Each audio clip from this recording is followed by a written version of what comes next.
Welcome to qnawire. Okay.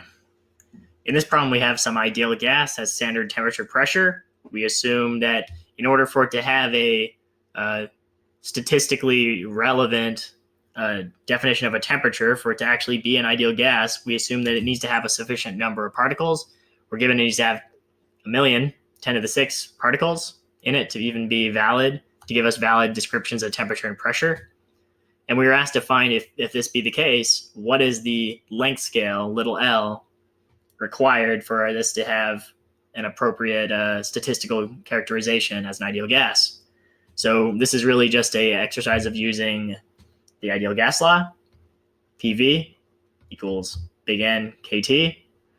P is pressure, V is volume of our container, or some space, volume of some control space. N is the number of particles, K is Boltzmann's constant, and T is temperature. So the first thing we can do is we can express volume of our container in terms of this length scale, little l. We can say volume is just little l cubed.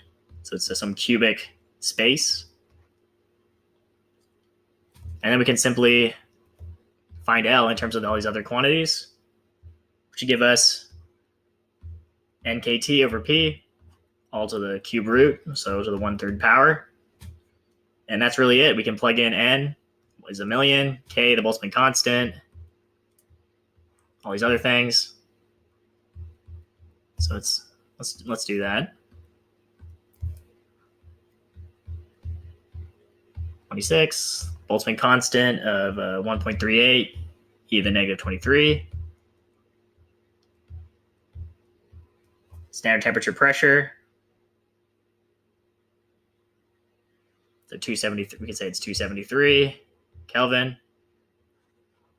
And for pressure, 1.013, 10 to the 5 Pascal, all to the 1/3 power for a cube root.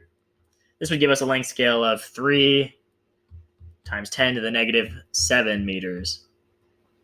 So in order for this to really be an ideal gas with the correct description of temperature and pressure, this is really only valid for sizes larger than, fractions of micrometers, which is